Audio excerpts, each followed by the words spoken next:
Hola, mi nombre es Darwin Saavedra, soy alumno de la Universidad Fermín Toro de Caudare y voy a hacer una asignatura de la materia de soldadura que consiste en explicar el proceso de soldadura por arco o soldadura eléctrica. Bueno, la soldadura eléctrica o por arco es aquella que se basa en someter dos piezas conductoras en contacto a una diferencia de potencial y estas van a transmitir una corriente eléctrica entre ambas.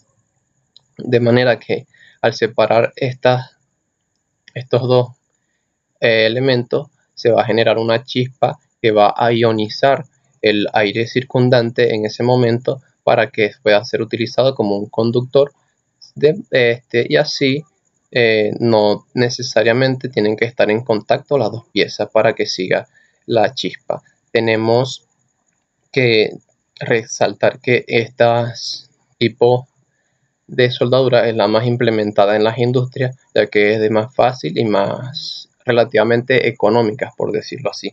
Entre los tipos de máquinas de soldar tenemos las convertidoras de generador de corriente continua. Es aquella que funciona mediante un motor eléctrico o puede ser también de gasolina o de gasoil, y está lo que hace es, como dice, convertir y generar la corriente continua.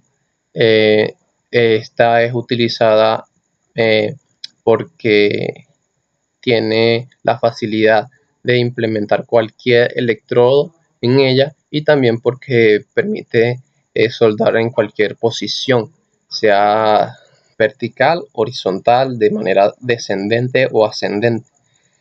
También sirve para la construcción y reparación de equipos navales, entre otras cosas. Tenemos la transformadora de corriente alterna que permite cambiar básicamente su función primordial es cambiar la corriente que viene en voltaje alto y amperaje bajo a amperaje alto y voltaje bajo, para que así se pueda implementar la soldadura, ya que siempre al soldar necesitamos menor voltaje y mayor amperaje para la fluidez de la chispa o de lo que llamamos el arco eléctrico. Esta es cumple o se caracteriza por tener dos bobinas, una primaria y una secundaria, y una perilla de controlador de voltaje. Es la más sencilla y la más implementada, también la más económica y ahorrativa de las tres. La tercera es la rectificadora, es una de las más costosas. Eh, los costos de mantenimiento son más altos, pero tiene una función bastante compleja, ya que transforma la corriente alterna en corriente continua para poder, digamos, tener un mejor arco eléctrico para la soldadura. Esta también nos permite tener la posibilidad de cambiar la potencia directa o polaridad directa, perdón, o polaridad inversa. ¿Qué quiere decir esto? Que la polaridad directa es aquella donde el electrodo va a estar en el extremo negativo y la pieza va a estar en el extremo positivo, de manera de que la pieza a soldar sea la que atraiga el electrodo. También tenemos por aquí el procedimiento del arco. Bueno, como decíamos en principio, el procedimiento del arco se da al completar el circuito mediante el contacto de los dos extremos del circuito, ya sea en este caso el electrodo y el metal a soldar. Este va a producir que se incremente la potencia, la intensidad, de manera de que esta intensidad va a generar un aumento o un incremento de temperatura, lo cual va a hacer que el metal o ambos materiales estén incandescentes, tanto el electrodo revestido como el material base. Como pueden verse, aquí están los diferentes puntos a resaltar, como es el cordón de soldadura, la escoria, el arco eléctrico, el baño de fusión, el material base. Esto también podemos decir que al estar material fundido o incandescente es donde todos los materiales empiezan a ionizarse. El proceso de lo que se llama como función termoiónica, que empiezan a soltar sus iones o sus electrones, sus electrones, ¿ok? Y es allí donde se cumple lo que dijimos del aire circundante, que se vuelve un conductor de ellos para que se pueda producir este arco que vemos aquí entre estas dos piezas. Bueno, entre los electrodos tenemos varios tipos. Tenemos los básicos, rutílicos, tenemos también los ácidos y los celulosos.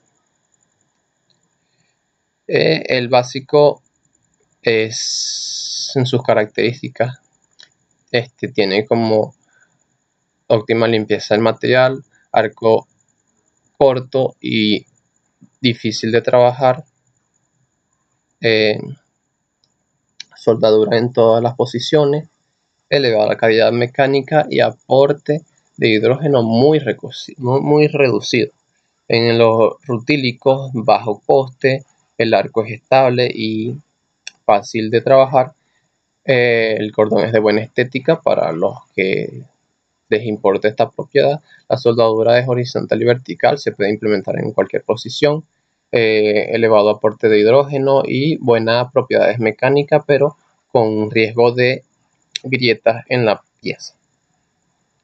También tenemos los ácidos, que son de bajo coste, fácil conservación. Tenemos también escoria fácil de eliminar, elevado aporte de hidrógeno, que son algunas de sus características.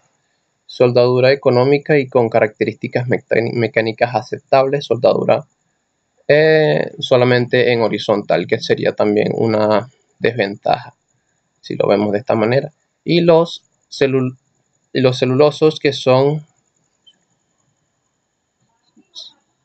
los de elevada penetración, escorias reducidas, son necesarios generadores de corriente continua, con elevada tensión al vacío, soldadura a todas las posiciones, acero bajo en carbón, con baja presencia de impureza. Tenemos que tener en cuenta que todos los electrodos se utilizan según su serial y el método de implementación. Aquí podemos ver un ejemplo de un serial, no es este solamente, hay varios, donde se nota el electrodo. Este número que ven aquí es la resistencia a la tracción, que es una propiedad que ellos mismos traen en su serial. Para soldar en todas posiciones, sea plana, horizontal, vertical, sobre cabeza, este número, y este otro es corriente alterna y corriente continua, electrodo de polo positivo. Bueno, como lo dije, no solamente hay este serial, hay otros más que también demuestran, no sé, la propiedad de manganesio, de hidrógeno, quizás otros tipos de resistencia, entre otras cosas.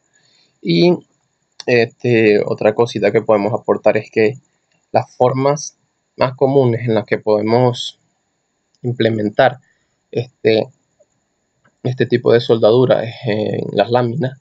Esto depende del espesor de cada lámina. Si el espesor es muy pequeño, se pueden utilizar cortes planos y unir la pieza y soldarla donde se desea soldar. Si el espesor es un poco mayor a 5 milímetros, se puede utilizar un corte en B para que la soldadura tenga resistencia, y así sucesivamente. Si el espesor va aumentando, se puede utilizar un corte en W o en X, y para rellenar en estas partes y que la soldadura tenga mayor fuerza. También si es un poco más elevada el espesor, se puede utilizar un corte en U o en W para los que son de mayores a 15 milímetros.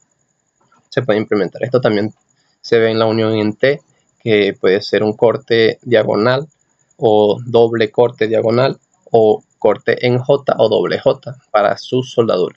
Cabe destacar que estos cortes y estas soldaduras, cada una tiene su, digamos, sus características o sus recomendaciones para soldadura, ya que esto depende de la calidad del operador de la soldadura, la manera en la que coloque o posiciones el electrodo, dependiendo de los ángulos que utilice. Ya sabemos que esto influye bastante en lo que va a hacer el cordón de la pieza.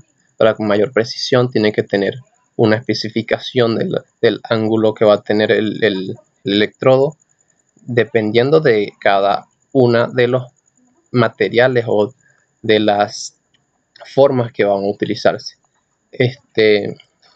Bueno, aparte de esto, podemos decir que, como sabemos, en todo trabajo hay un nivel de riesgo. Tiene que utilizarse medidas de normas de seguridad, ya sea bata, sea guantes de carnaza, de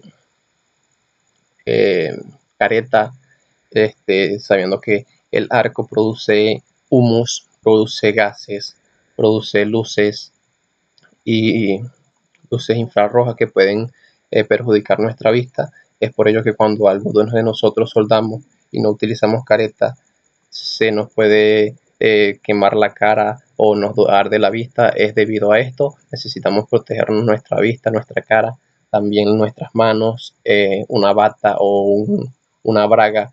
Mientras más esté cubierto nuestro cuerpo, va a ser mejor. Botas de seguridad por cualquier chispa que caiga del material fundido. Todo esto hay que tenerlo en cuenta para la soldadura por arco, ya que salpica el material fundido. Bueno, esto fue todo. Espero que les sirva. Gracias.